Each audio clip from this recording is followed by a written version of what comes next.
I would like to call to order this special meeting of the Darien Police Commission, our 2,416th meeting. First item of business is acceptance of minutes. We have June 29th, we have July 1st, and we have July 12th. We need to do them separately. Can we do them all in a batch? Well, I guess the conservative way would be to do them individually. So I will ask for a motion to approve the minutes of June 29th. Moved. Second? Second. All those in favor? I will ask for a motion to approve the minutes of our regular meeting on July 1st. So moved. Second? Second. Discussion? All those in favor? Aye. Last but not least, our special meeting held July 12th. Motion to approve those minutes. Motion. Second? Second. All those in favor? Excellent, thank you for that housekeeping. Chief correspondence, is that you? Yes, we have a copious amount of correspondence this meeting, and all very positive, so I'm glad to share them with you. I have a letter here from a family on Linden Avenue from an incident that occurred on July 18th, about 1:15 in the afternoon. They heard noises in their house and they thought that maybe there was someone in there. So officers responded, and Officer Silva received a very nice note from the residents thanking her and the rest of the officers for our service. We have an incredible amount of respect for the role of you and the other officers serving our community. Thank you for protecting us. So thankful there was no one in the house, so that was a successful mission, and we're appreciative of that resident writing into us. This one's a little bit unusual. I'm not sure we've ever had one of these before, but as the commission knows, the Darien Police Department is involved pretty heavily with the Special Olympics. We do several events with them.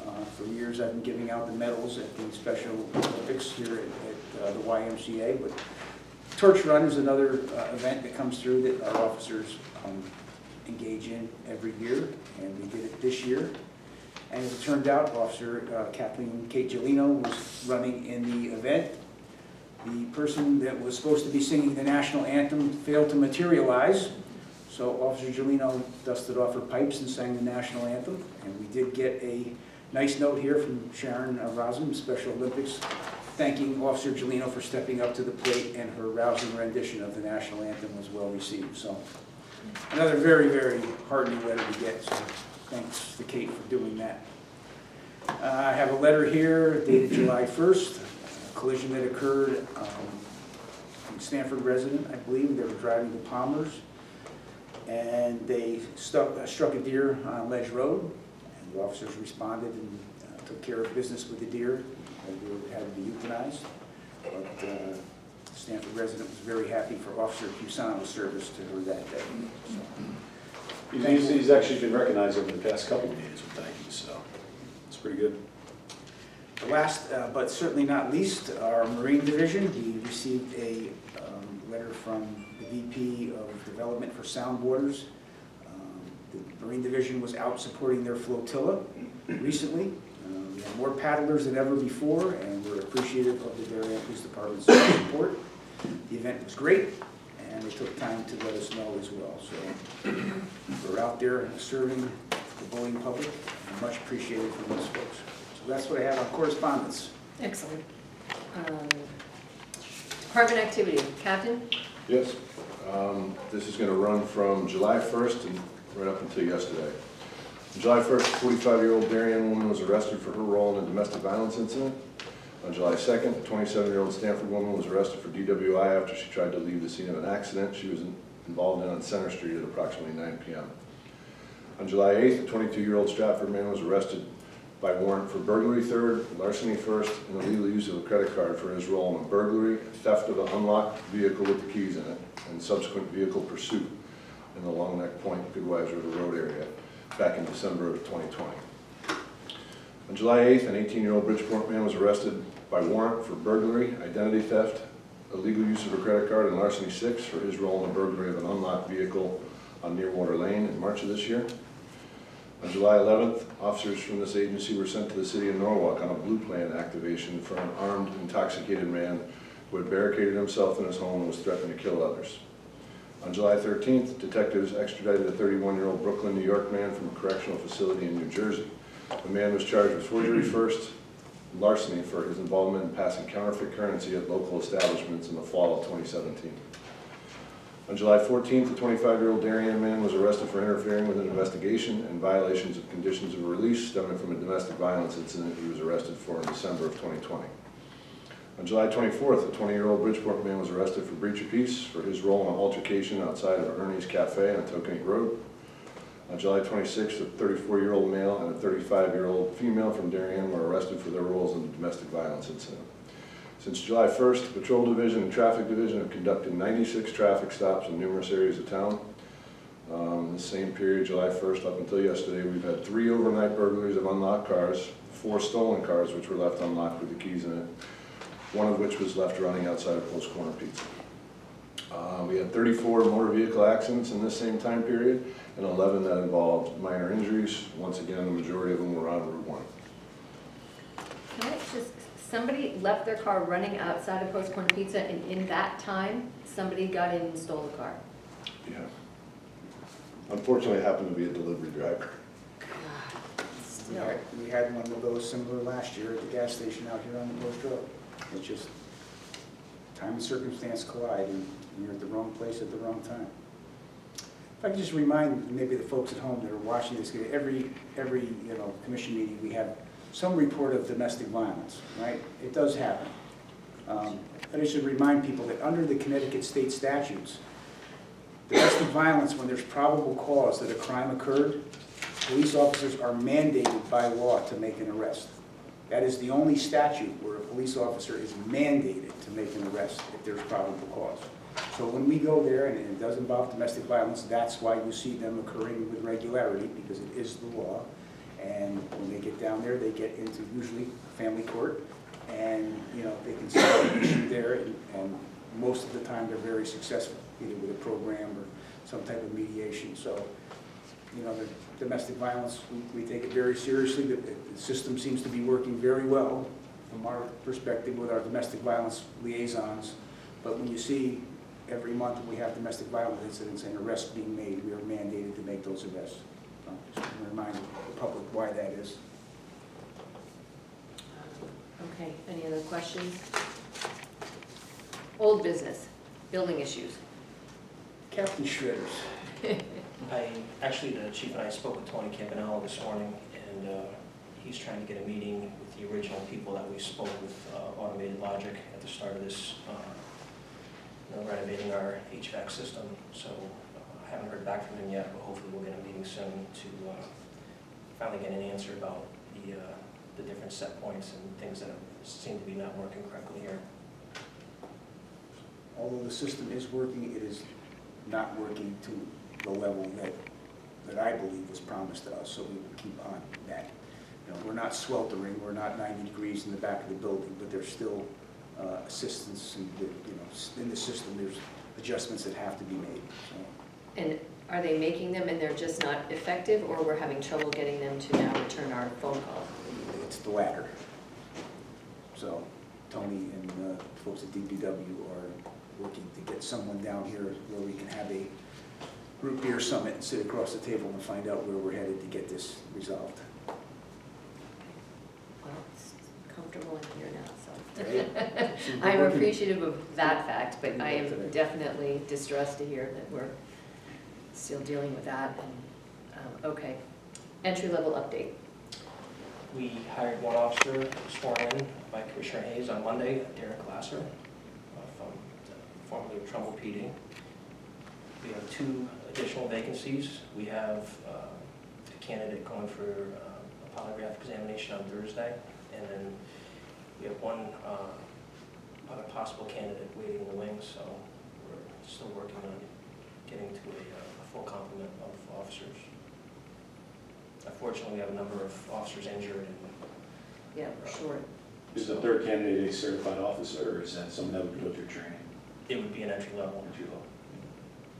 So the one person that is going to Poly on Thursday, still hoping to be in the academy September. This person may not need to go to the police academy, it's an out-of-state Oh, right. lateral. So if we can So it'd be a get that. comparative compliance candidate, so they'd have to take some coursework, but not the full academy. Not to belabor the point on staff, but we're effectively down 10% with officers out with long-term injuries. So couple that with the Marine Division being staffed and promotions being made, and retirements of Lieutenant Batone not too long ago, and a midnight supervisor being out, we've incurred some legitimate and unavoidable overtime situations. We do have to order people back to work on a regular basis or order to stay. That's part of our job. You know, in the public safety arena, that's what you have to expect. We try to keep it to a minimum, right? We like happy employees. You know, don't put too much onerous mojo on their off-duty lives, but when we're down 5 officers out of 50, 51, it does impact our operations, so hopefully we can get those folks back soon. So Derek just got us up to 2 vacancies, we had 3. Okay, well, the commission is ready, willing, and able if we need to jump into more interviews or whatever else we need to do. But dispatcher update. We are hiring 2 candidates on Monday. And then in October, we were approved for 2 additional candidates. So that would bring us up to a total of 9. So dispatch center would become completely civilianized, and so we're really happy about that. It's been a long time coming. And we, good candidates, we have people to choose from and experienced, and This is a very good group of I candidates. think the panel and the HR director both agreed that this was probably across the board our strongest cadre of candidates coming through for dispatch. It seems like we started this process when I was in high school, so I'm glad to see that we're close to the finish line here. So, And the candidates for October, is that, you have the candidates for that already? A Yes. couple of you have asked, okay, thanks. They've been contacted and they're waiting in the wings for us. Okay, so we're good. we should be at 9. That's exciting. Anything else in old business? We can't materially go off our agenda because it is a special meeting, but new business. Traffic issues, Holmes Avenue. I know we've been discussing lots of potential things, and some are still ongoing, but if I'm correct, I think we can probably vote on the crosswalk and leave the rest of it still kind of in discussion. And you want to give an update? Am I correct in that? I don't know if I defer to Kathy Schroeder, but before, my perspective is this. We had a request to consider the traffic authority installing a crosswalk across Holmes Avenue at Intervale. Right. We did 2 traffic and speed studies there to do traffic counts and to determine the speed of vehicles that were traveling there. That data does not suggest that there's an overarching traveling fast or speeding problem on Holmes Avenue. We can agree to disagree, but the data suggests that that is not the case. As a matter of fact, the 2 different speed studies, when Kathy Schroeder provided me with the data, I was surprised that we saw the data, and I was happy to see the data that we did see. We don't always see that. I think that was an accurate and a comprehensive study out there to look at that, to see what the speed was. The line of sight there is good. I don't have any indication of the amount of people that may be crossing there. I think the people, at least in uniforms here, that when we lay our head on the pillow, we're not thinking that there's a problem there that we immediately have to get out there to solve. Could someone, a pedestrian, get struck on a street here in Darien? Yes, they can. It could happen on any street. I just don't see that the crosswalk meets the traffic warrant, is which the standards that we use under the MUTCD to install a crosswalk. Well, and I don't have it in my packet now, but I appreciate Captain Schroeder's did a fairly significant analysis of all the other things and talked to DPW.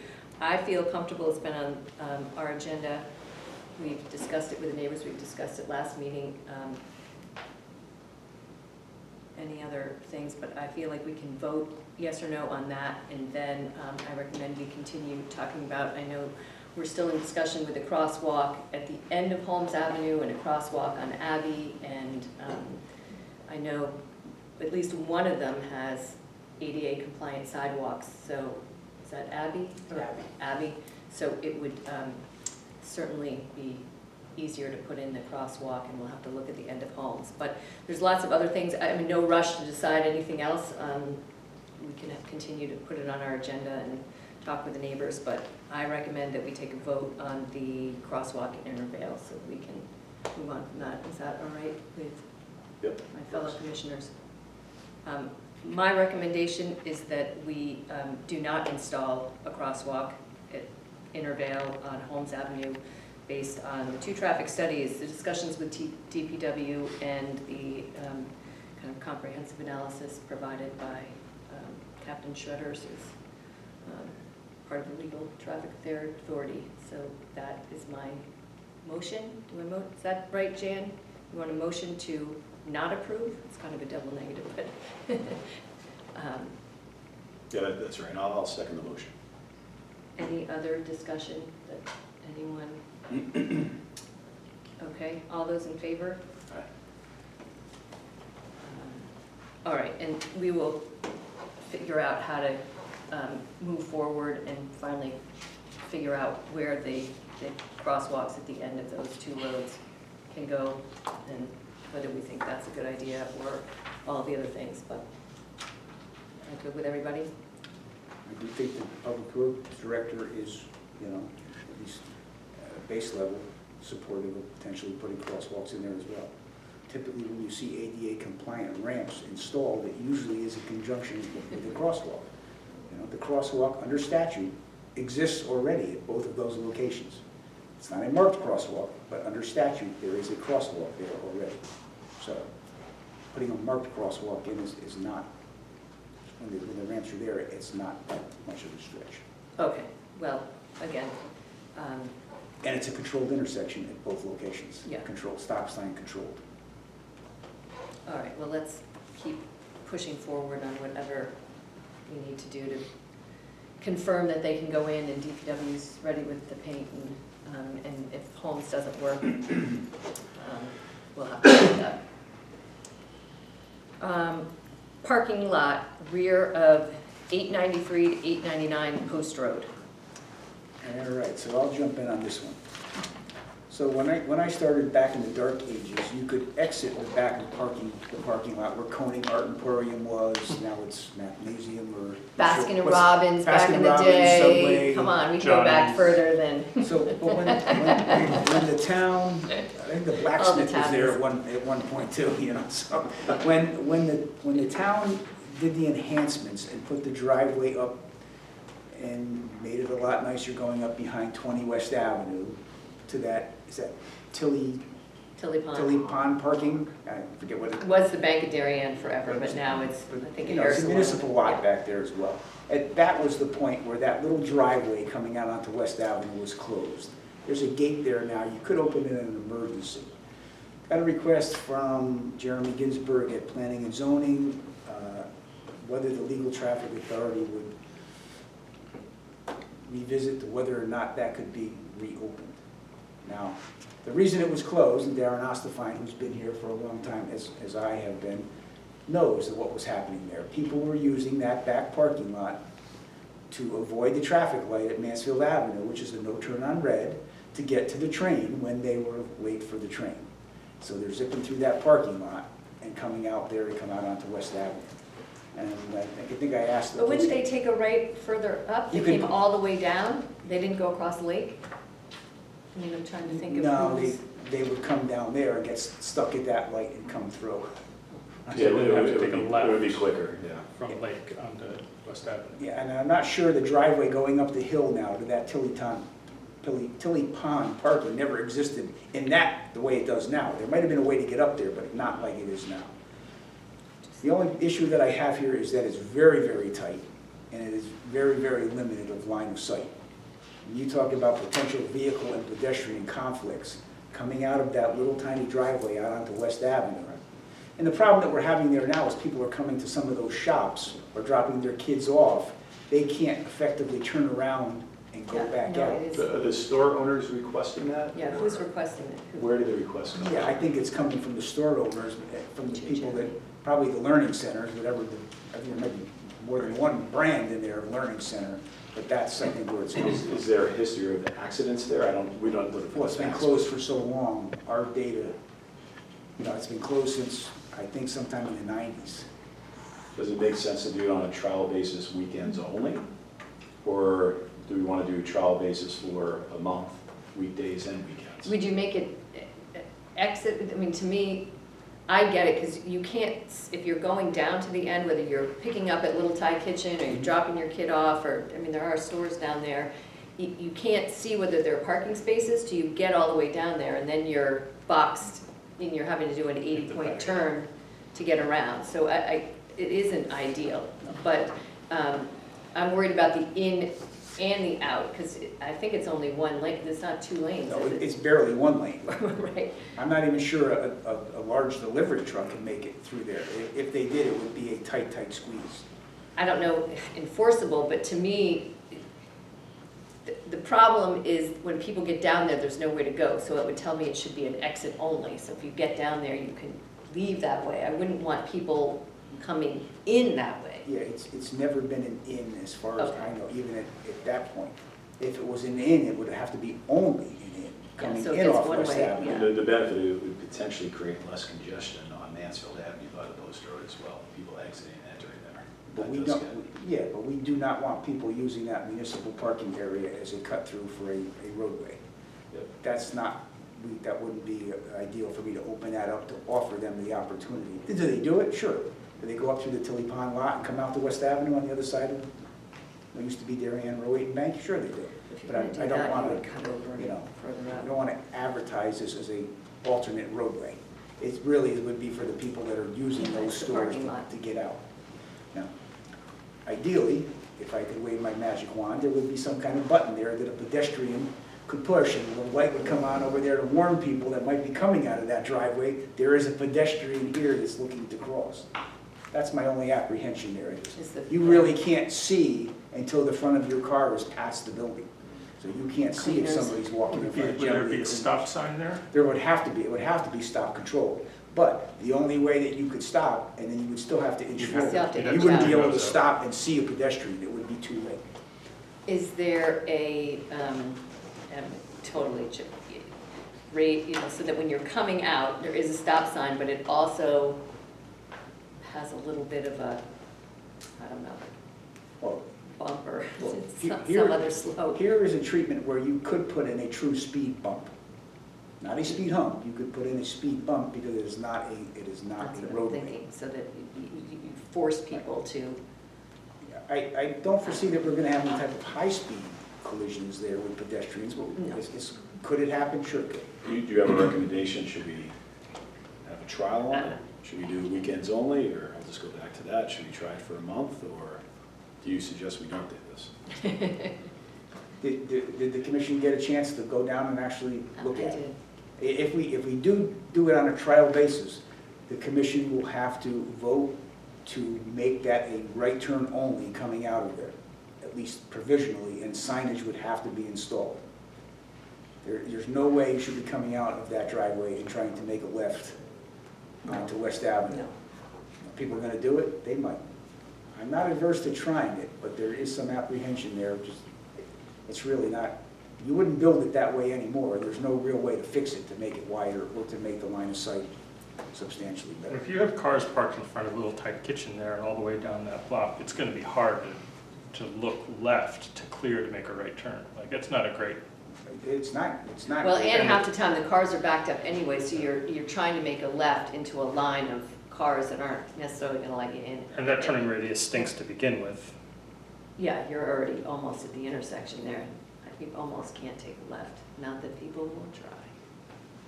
Is this a, I think, is the timing of the light at Mansfield and at Sedgwick and Post Road, exacerbating this issue. Like, it is impossible to navigate that Mansfield, and like, you can't take a right or a left. You wait like 3 or 4 lights. And that timing, traffic engineers claim is optimal for the location that we have. Nowhere else in the state of Connecticut do you have 5 lights in that span of the distance. I believe we have the most compact traffic light system in that downtown corridor because of the way the town was built Yes. in the 1700s. We have 5 traffic lights within the span of maybe an eighth of a mile, if that. It's like on Norotan Avenue going over the bridge here. You've got Yeah, it is coming down Mansfield, you need it. And Mansfield Avenue has a no turn on red. It's a fully protected. No, it needs to be, exclusive because pedestrian otherwise no phase one can ever intersection. get through. Yeah, It needs to be no turn on red. So here's the issue that we had when we talked about exclusive pedestrian phases in other locations, right? If someone pushes the button at Mansfield and Post and gets the exclusive pedestrian phase, you're not clearing out that traffic for 10 cycles because of one person pushing the Yeah, button. no, But the yeah. pedestrians are safe, so we get it and we deal with it, and that's what happens. When you get those big backlogs, it's usually because you have multiple push of the exclusive pedestrian phase. Right. Chief, I'll tell you, I don't love the adding I know, I that don't, driveway there. I don't Like- love it either, but Like, the turn radius stinks, the sight line stinks. These were issues that were discussed for months when we approved those new businesses, those non-retail businesses that went into that location at P and Z. Yeah, and I completely understand why they're asking for it, because you get down to the end and you're stuck, but at least you're safe. I mean, it might take you a few turns to get around, but you can get around and you can come back out. I mean, again, we wouldn't build it that way today, but I'm not sure that I'm happy about trading safety for a few people having to do 3-point turns at the end. Yeah, I guess the key comments, and Chief, you wrote this, could perhaps put pedestrians and vehicles in conflict situations without either really doing anything wrong. We're coming up with a road safety campaign that would clearly conflict with that, so. Unless someone, I'm happy to hear other reasons why that might be valuable, but I just don't think it's a good trade. I'm not gonna disagree with you there. It's a problematic situation. Yeah. Again, like I'm always fond of saying, that driveway predates internal combustion. It does. Automobiles weren't invented when that driveway, when that building was made. Horses were coming out of there, not cars. We got the request, but I certainly will not raise the hue and cry to reopen that back up based on what we just discussed. All right, well, again, feel free to, whether it's Jeremy or whoever's petitioning him, we can discuss, but at the moment, facts on the ground right now are, I'm inclined not to move that forward. Fair enough. I agree. The only thing, if we could also just find out is if all the store owners overwhelmingly would like that, and there's something that we're missing, or not from a safety standpoint, but just from a business standpoint, that's all. If he has that information. I'm not sure if it makes any I'll difference. call Jeremy, yeah.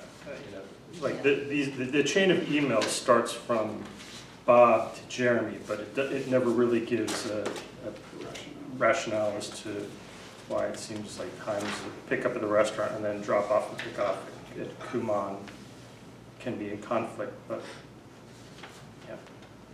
I'd rather have slow conflict where no one's hitting people And than running over other pedestrians, I conflict that couldn't agree could more. potentially be not so good. It's not ideal. We wouldn't build it that way, so I think we're gonna have to accept some unidealness, which I know isn't a word, but that's what I said. It is now. Okay, I'm gonna move on from that and slow down in town campaign. I think I'm gonna turn it over to Brent. Is he- Great, thanks. Yeah, Jamie's here as well, so Jamie, at the end, if you want to say any comments, feel free. So basically, First Selectman Jamie Stevenson put together a working committee to address a called Slow Down in Town campaign, which we're now calling the Road Safety Campaign. So we haven't done this in many, many years, Chief. I think decades ago, maybe 20 years ago, we had some bumper stickers, that's about it. More than 20, but More than 20. But, between 20 and 30. So we've never done anything formally as a town. So the working group consists of, Jamie put it together with herself, Selectman Sarah Newman, Town Administrator Kate Bush, myself on behalf of the LTA, and also working closely with one of our local companies, Noble House Media, so supporting their business as well. So the ask is, what we're looking to do is put together this road safety campaign. It will last for a month. We'll likely do that in the month of September, as long as we get everything in order. It's going to be decals. It's going to consist of T-shirts. It's going to consist of yard signs, vinyl banners that we put on the post road in certain strategic locations, people entering and exiting town, and a large social media campaign. So the initial cost for the first time doing this, just coming up with logos and things of that nature, is a cost probably slightly over $12,000, but what I'd like to ask is for up to $12,000 from the alarm fund. Going forward, I did suggest to Selectman Newman, who may serve on the committee again, to basically make that part of the selectman budget going forward outside of DPD, and likely future campaigns will be in the neighborhood about $4,000, so there's some upfront here. So it's really a one-time ask from the alarm fund. What I will say is there are some local businesses, which we have to narrow down a little bit. Certain local businesses may want to contribute towards this campaign as well. So that 12,000 could go down to 0, it could go down to 3,000, go to 10,000, I don't know. But I'd like to formally request up to 12,000 from the alarm fund for this initial campaign. Jamie, do you want to add any additional comments to that, or? Sure, that was a great summary. We'll also be doing direct mail to every home in Darien. So hopefully every resident will receive this, and social media is intended to reach beyond Darien borders, since we know we're cut through town. But to tie back to your Holmes Avenue discussion, this was an idea that was kind of born out of the different ideas that came up about pedestrian and vehicular safety around town. So I think it's an exciting opportunity. The idea is that this year we'd roll it out in September, just because of the timing of wrapping up the details of the campaign. And then we would look to annually run the campaign in June as a reminder when kids are getting out of school, for people driving around, to be mindful of particularly our younger folks as they're walking and biking and riding scooters throughout the town of Darien. So we would be very grateful if the Police Commission would consider contributing to this first year effort, and I also support that the monies be put in the Board of Selectmen budget for future years. I did send a specific spreadsheet, detailed spreadsheet about it. Any questions on it? No, I think it is a worthwhile, that's what the alarm fund is for, and I think it's a great idea, great committee, and hopefully some good ideas. And once we roll it out, hopefully continue to get more good ideas as it rolls on. So Yeah, I think we'll continue to fine tune it in the years ahead, so. no, appreciate everyone's effort. That's anything we can do. So I'll make a motion for up to 12,000 from the alarm budget for this year's road safety campaign. Second? Any further discussion? Anyone else? Okay. All those in favor? Aye. Thank you. Thank you. Speaking of motorized devices, next on our agenda is operation of motorized devices on public road and sidewalks. This was brought up. We had a collision recently where a young 15-year-old had a minor collision with scrapes with a vehicle coming out of Whole Foods. The vehicle was exiting the parking lot of Whole Foods. And the young lady was operating what is known under statute as a foot scooter. And in 2019, the state of Connecticut expanded statutory definitions of scooters, and they could add these foot scooters. Right? I really can't tell you where we're headed without telling you where we've been. Right? When I started here, in order to operate any motorized conveyance, you had to have a driver's license. You didn't have to have a motorcycle endorsement, but you had to have an operator's license. Over the ensuing 38 years here, they have carved out exceptions, they've added new definitions, and like I said to the Board of Selectmen this morning, I need a secret decoder ring to figure out these statutes that sometimes conflict a little bit with each other. So these foot scooters can be operated by someone without an operator's license. And it cannot exceed 20 miles an hour, and it can't be more than a certain amount of inches tall. And they're allowed to be operated under state statute on the sidewalk, unless the municipality has an ordinance prohibiting this. So first and foremost, that I'm going to ask the LTA to at least start to consider that we petition the Board of Selectmen and the RTM to perhaps not allow electric foot scooters operating on our sidewalks. This collision the other day, although the young lady was operating apparently legally under the statute, shows that this is where the conflicts could happen. The lady did stop, the operator of the vehicle stopped and asked her if she was okay, and the girl said that she was, right? The lady got back in her car and drove away. Well, the girl had scrapes on her knees and her elbow, and she went home and told Mom what happened, and they called us, and we ended up taking a report. So is it a technically evading responsibility accident? It may be, maybe not. I doubt the state's attorney is not going to prosecute an evading responsibility case where someone stops and gets out and asks the person if they're okay, and they say, evading responsibility is when you slam into somebody and take off, and you're trying to evade your legal obligation.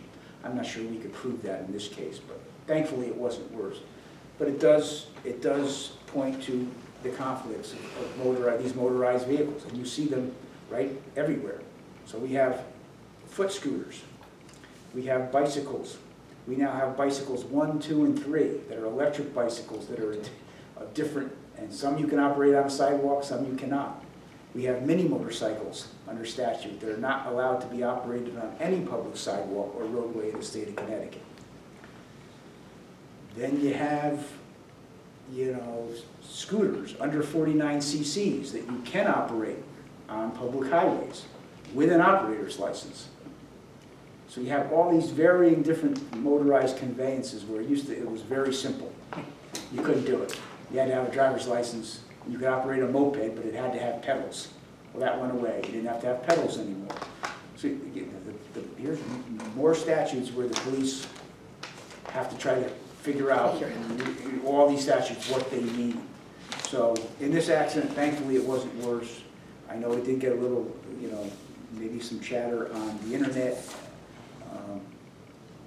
There has to be some responsibility on the people operating scooters too, to have, have an awareness of their surroundings, and don't expect the cars to always do what they're supposed to do, right? Or what you might expect them to do. That's kind of my point there. So, Chief, are we saying that we want to ban the use of these foot scooters on our sidewalks? That would be my recommendation. But she can ride it on the side of the road? Correct. So my kid, if he wants to take his little scooter around my cul-de-sac, totally fine. Fine. I'm not a big fan of these statutes allowing these, motorized scooters. Some of them can be 20 miles an hour on one of those little tiny scooters. You're zinging along pretty good. Under the age of 16, you have to wear a helmet. I'm not sure if this young lady was wearing a helmet or not, but we're not looking for kids out on toys. We're looking on people that are operating these conveyances.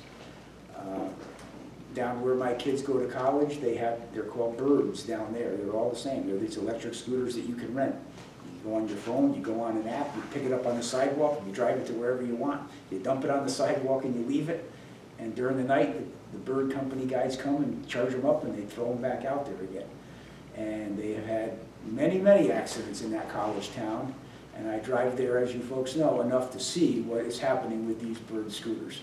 I say a prayer when I see some of these kids, riding them, that they're going to get to where they're supposed to get without, hurting themselves or hurting someone else. I think that at least something the commission should take under advisement to potentially think about not allowing motorized conveyances to be operated on our sidewalks.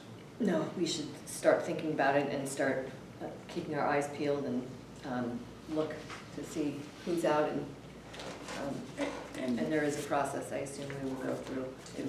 just on a related topic, because it does talk to these foot scooters, Public Act 21-28 was signed by Governor Lamont on June 7th. It takes effect October 1st. This is the changes to the law that allows the Legal Traffic Authority to set speed limits on municipal roads. However, the devil is in the details. The Legal Traffic Authority cannot do that without a professional engineer and full engineering study. So you've heard me say time and time again, when the state comes down to do a traffic and engineering study and they find the speed limit should be raised, that's what they're going to recommend. So the Legal Traffic Authority cannot unilaterally change speed limits without a professional engineer, independent professional engineer, and an engineering So study. it's not the state necessarily, like any They're offloading it local to us. Legal traffic authorities can now contract Do a their Commission a own, study. do their own. bona fide professional engineer to do that for them. So it's not as easy as originally people thought it would be, that we could just say, make that 25, 15. Because an engineer is going to follow the MUTCD. They're going to follow the 85th percentile, and they're most likely not going to come to any of our roads and recommend a lowering of a speed limit from a 25 to a 20 or a 15, because it simply makes everybody a scofflaw.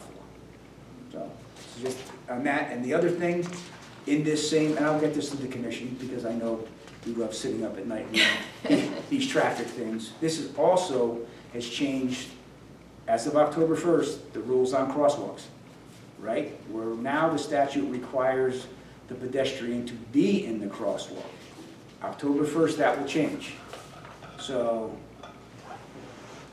now it's going to be when the pedestrian is within the crosswalk or steps to the curb at the entrance to the crosswalk and indicates his or her intent to cross the roadway by raising his or her hand and arm toward oncoming traffic, or indicates his or her intent to cross the roadway by moving any part of his or her body or an extension thereof, including but not limited to a wheelchair, cane, walking stick, crutch, bicycle, electric bicycle, stroller, carriage, cart, leashed or harnessed dog, into the crosswalk or entrance to the crosswalk. So it's going to change the way the statute has read forever.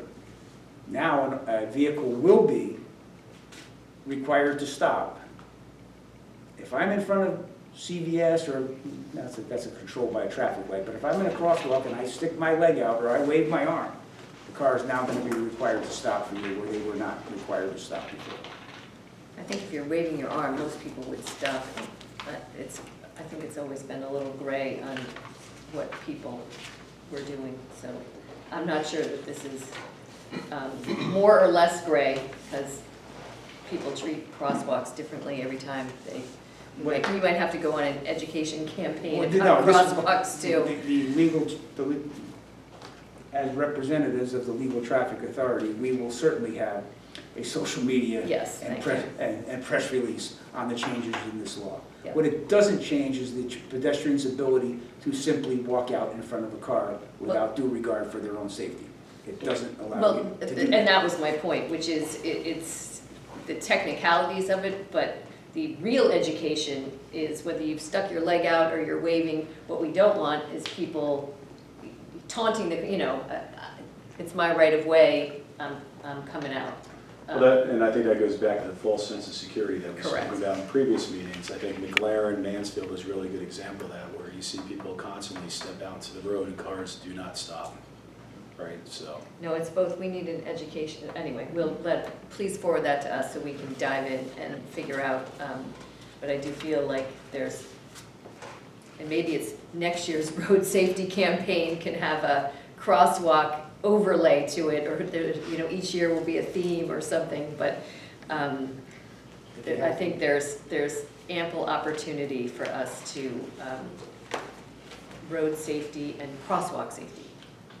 But for both the cars and the people. I mean, I think it's I can come up with examples on both sides where people are acting maybe inappropriately or less safe than they might otherwise. And when the Public Act books come out, they're actually still published in book form. We get them.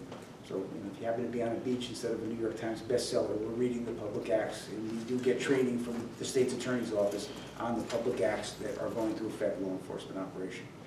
This year, they're gonna be quite voluminous, so No, we'll be we've got it. getting them all out.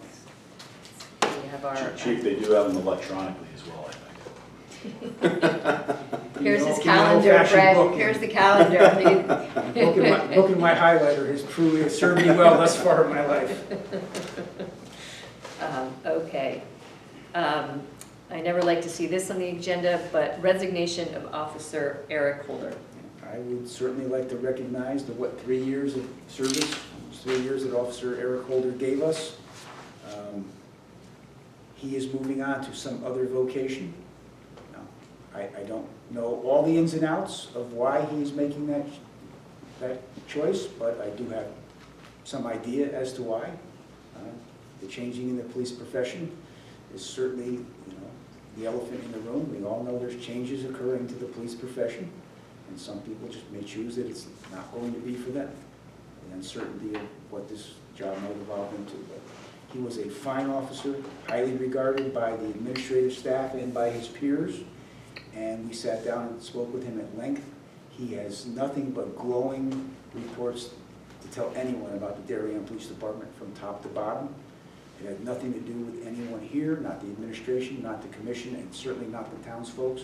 He's told us point blank that he would tell any officer who was considering making a lateral change to put us at the top of their list to come work here. So that's a testament to him. He did a fine job for us, and we're sorry to see him go. Chief, just related to that, the two candidates, the two openings that we have, we interviewed one, the guy that Bob said, and then we have another potential. Is that including, will Eric Holder's resignation create a third? No. So we factored in Holder's, There were three. There was three. Last year filled. last one, and now we have two. But we don't have another third, this is, Okay, so We have a second in the queue and then a third potential in the queue. If all the planets align, we may be able to fill those spots. But one would require police academy training. fair. And it looks like police academy training from here on out for the foreseeable future is going to be commuter only. So they would have to be going back and forth to Meriden every day. We would require them, we would have to give them transportation. We have to give them a vehicle to go back and forth. we're not back to normal yet. I'm not sure when an in-person academy might ever be run again at this juncture. I'm actually not sure. In person, you mean stay on Right, campus? right, on campus, yeah. At least it's not virtual anymore. It's not virtual. Okay. Some might be, some still might be. depending Some on- components of it. Yeah. Okay, well, we have come to the end of our agenda. It is a special meeting, I will add nothing except let's determine, based on our high-tech calendar here, when we will meet next. But it looks to me like it is the third week of September, or third week of August, or that first slash, Is that the 19th or? no. It's in your, you have the calendar too, at the end of your, Oh, I was looking at my electronic. ones. yes, you have. Regular dates would be, Jan, would be the 15th and the 19th? No. No? Fifth And 19. Yeah, the 5th and the 19th. But we would be missing Captain Marin. So I'm away the first 2 weeks of August. Yeah. So- 19th, I'm away. 7 through 21, I'm gone. Okay, so let's push it to the week of the 22nd. Then we will have a full complement of commissioners and command staff, correct? So that's the 26th then, or are we doing Um, Thursdays again? or- Can I request 24th or 25th? I'm Yep. going to see Van Gogh. Cannot do 24th, Ken. 25th I can do. Brent, are you good Yeah, with the I'll 25th? make that work, yeah. Would that have to be a special meeting, Jan? Yes, Okay, so 25th, special meeting? 25th. Let me just, We have time to move it around. I mean, if 4 that doesn't p.m. work, 4 p.m. if that works. No, it's in my very Watch the advance calendar as well. We're all, look, I'm gonna adapt on, this is now my August calendar, 4 PM please. Okay, so 4 PM on the 25th, Wednesday the 25th, special meeting here, and we are going into executive session, but we are not gonna conduct any business coming out of executive session, so I think we We can adjourn. Thank our Boy Scouts for Yes. attending. Thank you very much Thank you, for we've coming. had, guys. we've had Thank you. special guests today. Feel free to come back anytime. Yes, Thank you, anyway. Mike. If there's anything that we can help you with in your Boy Scout career, please call us. We're very interested.